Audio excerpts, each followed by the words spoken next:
Hello everyone, welcome on our exclusive channel sir Shobhit Dwivedi. तो बच्चों, quadratic equation का concept शुरू होने वाला है। क्या क्या खासियत होगी इसकी, क्या क्या खासियत होगी बच्चों? इसकी खासियत होगी इसका PYQ, इसका स्पेसिमेन पेपर का एक्सप्लेनेशन, इसका PYQ सारे के सारे बहुत इंपॉर्टेंट आप सबके लिए एक्सप्लेन कर दूंगा और आप अच्छे से प्लेलिस्ट में जाके देखिएगा। सबसे पहले शुरुआत करते हैं आज किसकी, कॉन्सेप्ट की। तो कॉन्सेप्ट आप सबके सामने, सबसे पहली बात तो what is the quadratic equation, क्या होती है क्वाड्रेटिक इक्वेशन, क्या होती है, किसे कहते हैं क्वाड्रेटिक इक्वेशन? तो क्या होता है, an equation if it is in the form of ax² + bx + c = 0, या अगर हम इसको थोड़ा सा और एक्सप्लेनेशन करें तो उसका ये होगा कि कोई भी अगर इक्वेशन है जिसकी डिग्री, हम बात कर रहे हैं डिग्री की, degree means higher power of the variable, same variable, एक तरीके से पूरी इक्वेशन में वेरिएबल कैसे होने चाहिए, सेम होने चाहिए। अगर हम इस इक्वेशन को देख रहे हैं यहां पर, इसकी ये रही वो इक्वेशन, इसकी वेरिएबल क्या है बच्चों, वेरिएबल है इसमें x, और ये सेम है इस वाले टर्म में भी। अगर हम देख रहे हैं तो वेरिएबल x है, इसमें भी देख रहे हैं तो वेरिएबल क्या है, x है। तो आपका इससे ये समझ में आया होगा कि जो आपकी क्वाड्रेटिक इक्वेशन होगी उसमें वेरिएबल सेम होना चाहिए। तो उस पर्टिकुलर वेरिएबल की जो हायर एक्सपोनेंट है वो बेटा 2 होनी चाहिए। कितनी होनी चाहिए, 2। तो अगर इस टाइप की इक्वेशन तुम्हें मिल रही है, that is called the quadratic equation. और जो तुम ये देख रहे हो that is called the standard form of the quadratic equation, कह सकते हो, यहाँ पे लिखा भी है, ठीक है। तो मैंने एक्सप्लेन तो पहले से कर दी, फिर भी जो लिखा है वो एक बार आप रीड कर लें तो आपके लिए बेहतर होगा। An equation with one variable in which the higher power of the variable is 2 is known as quadratic equation. Here ax² + bx + c = 0 which is known as the standard form of the quadratic equation. अब यहां पर बात आती है कि आपने sir x के बारे में बता दिया, सर आपने ABC के बारे में नहीं बताया। तो बच्चों, ABC are just variable and it is very compulsory. MCQ create हो सकता है कि अगर a यहां पर तो 0 नहीं होना चाहिए, और अगर a 0 हो जाए तो उस कंडीशन में क्या होगा, इफ a इज 0 तो क्या होगा, कौन बताएगा? अगर a 0 हो जाए then you will get what, you will get a linear equation। ध्यान रखना, you will get a linear equation। कैसे, आइए दिखा देते हैं। अगर a 0 लिखा, मैं रफ कर दूंगा, a अगर आपने 0 लिखा, इनटू में क्या है बेटा, x²। बेटा ये ax² रीड भले ही करते हैं बट एक्चुअल में होता है क्या, a × x², ठीक है। तो 0 × x² प्लस bx + c = 0। तो बच्चों a × 0 मीन्स 0 में किसी नंबर को x² को अगर मल्टीप्लाई करेंगे तो 0 ही आएगा, मतलब जो बचा है वो बचा है bx + c = 0। So that is called a linear equation because the higher power of the variable is 1। That's why it is called the linear equation और straight line, you will get a straight line. Okay, तो बच्चों ये था आपका quadratic equation का basics. अगर हम बात करें इसकी डेफिनेशन क्या होती है, कई सारी बातें ध्यान रखिएगा। अब बच्चों इसके बाद शुरू होता है क्या, इसके बाद शुरू होता है बच्चों क्वाड्रेटिक फार्मूला। क्वाड्रेटिक फार्मूला किसे कहते हैं, और इसी फार्मूले को बोला जाता था धराचार्य फार्मूला। इसको बच्चों क्या बोला जाता है, धराचार्य फार्मूला भी इसी को बोला जाता है, समझे। आइए इसका हम लोग, हमें रटना नहीं है, हमें इसके कह सकते हो कि इसका डेवलपमेंट कैसे हुआ वो हम बताएंगे आपको बहुत खूबसूरत तरीके से, मजा ना आ जाए तो कहना। चलिए तो बात करते हैं क्वाड्रेटिक इक्वेशन की, क्वाड्रेटिक फार्मूले के डेवलपमेंट पर। तो अब यहां पर उसकी जो शुरुआत होगी वो इसी से होगी, that is the standard form of quadratic equation. तो हमें यहां पे पहले से पता है, we know that what you know that we have the standard quadratic equation. This is the standard form. We have ax² + bx + c = 0। बच्चों इसके लॉजिक को समझना, देखो याद रखना अपनी बात है, याद जिसको करना हो कर लो, नंबर आएंगे, बट जो सीख ले वो सबसे महान मेरी नजर में, और मेरी नजर में क्या, बोर्ड की नजर में भी। चलिए, तो ax² + bx + c = 0 that is the standard form of the quadratic equation. अब ध्यान से सुनना, now I am going to divide a in this whole equation. Now divide a on both side, ये लिख देते हैं on both sides। अगर आपने डिवाइड किया बच्चों तो क्या होगा, आओ देखते हैं। ax square plus bx plus c, अगर हमने डिवाइड किया a इधर, तो इधर भी हमें करना है बेटा। जो काम आप लेफ्ट हैंड साइड में करोगे वो काम आपको राइट हैंड साइड में भी करना पड़ेगा, ठीक है। अब इसको थोड़ा सा एक्सप्लेनेशन इसका करते हैं, सिंप्लीफिकेशन करते हैं। इस चीज को हम लिख सकते हैं इस तरीके से, ax square upon a plus b upon a into x plus c upon a, और बच्चों 0 अपॉन a इज ऑलरेडी 0, ठीक है। 0 में अगर हम डिवाइड भी करेंगे किसी नंबर को तो वो 0 ही रहेगा, ठीक है बच्चों। अब ध्यान से देखना, ये वाला a और ये वाला ये दोनों कैंसिल आउट हो गए। अब हमारे पास क्या आया, हमारे पास आया x square plus b upon a into x plus c upon a is equal बच्चों 0 आ गया। अब यहां पर कुछ बड़ी चीजें होनी है। क्या बड़ी चीज, क्या हम इसको किसी आइडेंटिटी में चेंज कर सकते हैं? बिल्कुल कर सकते हैं। आइडेंटिटी मींस किस फॉर्म में, या तो a plus B to the whole square या a minus B to the whole square. आइए चेक करते हैं। Means we will try to make it perfect square एक तरीके से। आइए देखते हैं तो कैसे कर सकते हैं। देखो बच्चों ध्यान से सुनना, समझना। रेड मार्कर का इस्तेमाल होगा यहां पर। That is looks like a A square बच्चों, looks like a A square and this is your. अब हमें 2 चाहिए होता है जनरली। अगर हम a plus B to the whole square देखें या a minus B to the whole square देखें तो हमें कहीं से भी फार्मूला क्या होता है, a square plus B square plus 2ab, है ना, या माइनस 2ab, बट 2 है ही नहीं। तो एक काम करते हैं, हम यहाँ पे 2 से मल्टीप्लाई कर देते हैं। और अगर आपने 2 से मल्टीप्लाई किया तो आपको 2 से डिवाइड भी करना पड़ेगा, समझ गए। इसका फायदा क्या है, इसका फायदा है कि that is your 2, that is your 2 is available. यहां पर ये 2 अपना मिल गया हमें, प्लस 2। a अपना कौन है बच्चों, a अपना कौन है, a अगर हम ध्यान से देखें ये तो a स्क्वायर है, तो a कौन हुआ, x हुआ, तो a x ये रहा, सही है। That is your a। Means अगर हम बात करें तो अपना a ये रहा, ठीक है। जो बचा वो पूरा b, आप सीधा समझ लो, जो बचा वो पूरा b। कौन बचा है बेटा, ये पूरा बचा है। ध्यान से देखना कौन बचा है, ये पूरा। दिस इज योर b, समझ गए बच्चों। तो इस चीज को अगर हम लिखना चाहें तो ये तुम्हारा वैसे हो गया b, ठीक है। ध्यान रखिएगा ये इंपॉर्टेंट स्टेप, यही है वो इंपॉर्टेंट स्टेप, बस यही समझना है। ये हो गई अपनी b, और प्लस अब b स्क्वायर हम अगर हम अपने से ऐड कर देते हैं और माइनस कर देते हैं b स्क्वायर, तो इससे ये फायदा होगा कि ये चीज तो a plus B to the whole square लिखा, बस यही समझना था। अगर ये समझ गए तो काम अपना हो गया, ठीक है बच्चों। तो आइए शुरू करते हैं। तो इसके अकॉर्डिंग अगर हम चलें तो अपना ध्यान से देखें, अपना a स्क्वायर तो एक्स स्क्वायर है, प्लस हमें 2 चाहिए था बेटा, है 2, ये देखो 2 है, 2। अपना a कौन है, अपना a सर x है, बिल्कुल सही है बेटा। और बेटा अपना b कौन है, b अपना सर है b अपॉन 2a, बिल्कुल सही, b upon 2a, b upon 2a। अगर ये हमने बोला, अगर ये तुम्हारे पास b हो गया, ठीक है, अगर ये पूरा तुम्हारा b है तो हमें प्लस b स्क्वायर भी चाहिए, ठीक है। और प्लस b स्क्वायर अगर किया मतलब प्लस b अपॉन 2a किया, क्योंकि ये अपना अगर b है, ये पूरा b है, तो उस कंडीशन, मेरी बात को समझना, ये अपना b है, अपना b, ठीक है, मीन्स फार्मूले वाला b। तो हमें b स्क्वायर भी चाहिए होगा, मतलब हम इसको लिख सकते हैं b upon 2a to the whole square और minus b upon 2a to the whole square. मतलब किसी भी एक्सप्रेशन में आप किसी चीज को अगर ऐड कर रहे हो अपने से, तो आपको सब्ट्रैक्ट भी वही चीज करनी होगी। तो हमने यहाँ पर अपने से ऐड किया b upon 2a to the whole square, तो हमें माइनस भी करना पड़ेगा। और प्लस c अपॉन a पहले से चल रहा है, तो लिखते हैं इसको plus c upon a equal बच्चों 0। और ये पहचानो, ये कौन है अपना, ये कौन है अपना, यही है वो आइडेंटिटी जिसकी लिए हम लोगों ने कोशिश की है। कौन सी आइडेंटिटी है बच्चों, यही है वो आइडेंटिटी। क्या है, इसको लिख सकते हैं a square plus 2a b, यही है वो b, है ना। थोड़ा अच्छा ऐसा करते हैं, कैपिटल लेटर में दिखा देते हैं। That is your a square, that is 2a, और ये रहा कैपिटल B। अब समझ गए। तो ये क्या है बेटा, सर ये है b स्क्वायर, बिल्कुल सही, यही है अपना b स्क्वायर। तो ये क्या हुआ, that is a plus B to the whole square.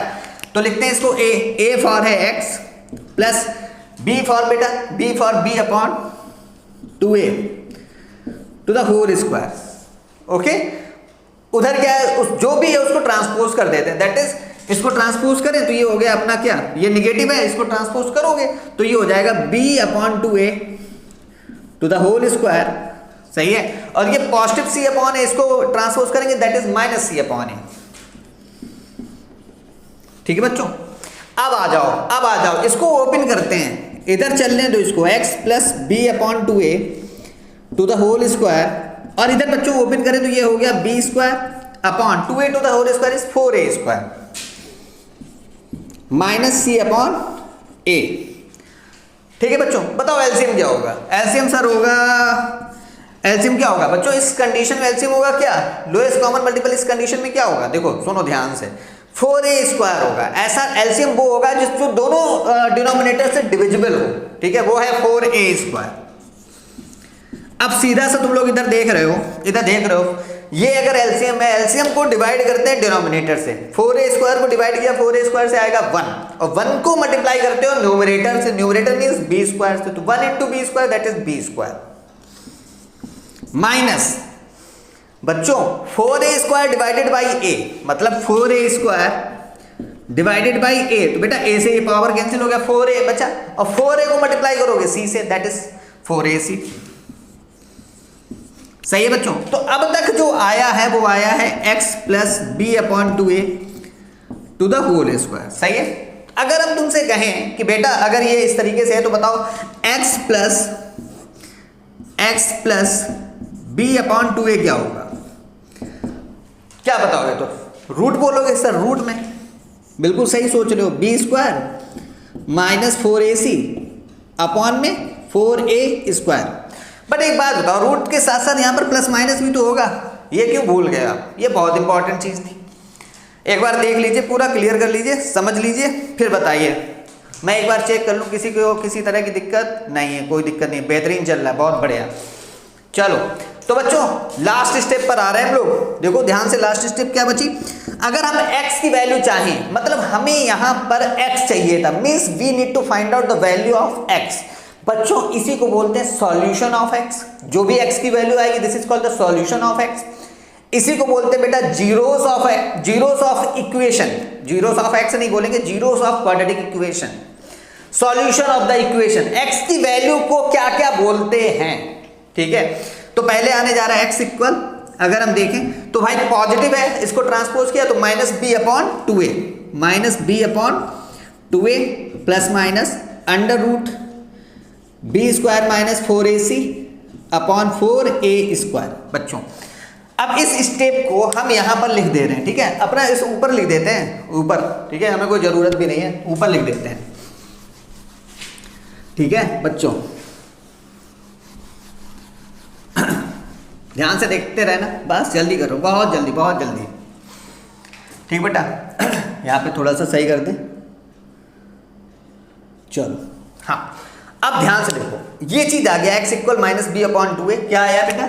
x is equal minus B upon 2a plus minus under root B square minus 4ac, और अपॉन में क्या है, एक तरीके से इसको ये भी ब्रेक करके लिख सकते हैं, अंडर रूट 4a स्क्वायर, ये लिख सकते हैं बच्चों। अब एक बात बताओ, इसको तुमने जब माइनस बी अपॉन 2a लिखा प्लस माइनस अंडर रूट में जो चल रहा है वो that is B square minus 4ac, और अपॉन में क्या बचा बच्चों?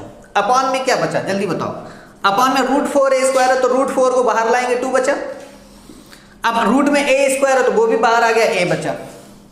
तो फाइनली अगर हम एलसीएम ले लें तो ये हुआ 2a एलसीएम हो गया, और जो रिजल्ट आया वो है minus B plus minus under root B square minus 4ac, and this is called the value of x। इसी को बोलते हैं वैल्यू ऑफ x। अब बहुत बड़ी बड़ी बातें बताएंगे, देखो बच्चों, इसी को बोल, जो x की वैल्यू है, this is the value of x, यहां पे लिख देता हूं, द वैल्यू ऑफ x को क्या क्या बोलते हैं? The value of x is known as क्या क्या बोलते हैं इसको? इसको बोलते हैं solution of the equation, solution of the equation. और क्या बोलते हैं सर इसको? बेटा एक चीज और बोलते हैं, this is also called the zeros of the equation, और zeros of the equation. Sir और भी कुछ बोलते हैं? हाँ बेटा और भी बोलते हैं, क्या बोलते हैं इसको? और क्या बोला जाता है, और क्या बोला जाता है बताओ, roots of the equation, roots of the equation. सही है, इक्वेशन हम इस तरीके से भी शॉर्ट में लिख सकते हैं, ई क्यू और ऊपर एन। ठीक है बच्चों, तो इस तरीके से अपना ये कॉन्सेप्ट खत्म होता है। और बच्चों बहुत बड़ी बड़ी चीजें बता दें यहीं पे, this is called the quadratic formula, इसी को धराचार फार्मूला भी बोला जाता है। ये हम लोगों को क्या करना पड़ता है, लर्न करना पड़ता है। नंबर आपको तभी आएंगे क्योंकि up to 2 decimal figure, decimal places के लिए ये क्वेश्चन यूज होता है, और या अप टू 3 सिग्निफिकेंट फिगर, उसके लिए भी एक फार्मूला आपको लर्न होना चाहिए, बहुत जरूरी है बेटा। अब इंपॉर्टेंट चीज समझो, यहां पर जो आप ये b² माइनस 4ac देख रहे हो बिना रूट के, ध्यान से सुनना, अभी तो रूट है, अगर रूट हटा दें, अगर रूट हटा दें तो क्या होगा, तो that is called the discriminant बच्चों, तब इसको क्या बोला जाएगा, डिस्क्रिमिनेंट। तो ये पूरा कॉन्सेप्ट था, ठीक है। एक्स को क्या क्या बोलते हैं वो हमने आपको बताया। आइए अब आगे बढ़ते हैं। हम लोग सबसे पहले बात करते हैं कि b² माइनस 4ac है क्या। ठीक है बच्चों, b² माइनस 4ac क्या है, इसके बारे में हम लोग अब बात करने जा रहे हैं।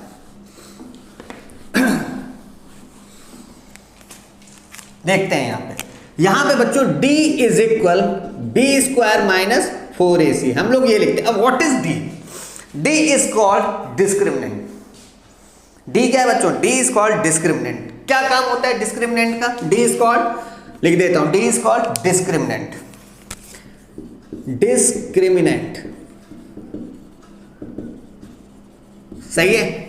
d को क्या बोलते हैं, डिस्क्रिमिनेंट। काम क्या होता है, to find, how to find out nature of the roots, ये हेल्प करता है किसके लिए, दैट विल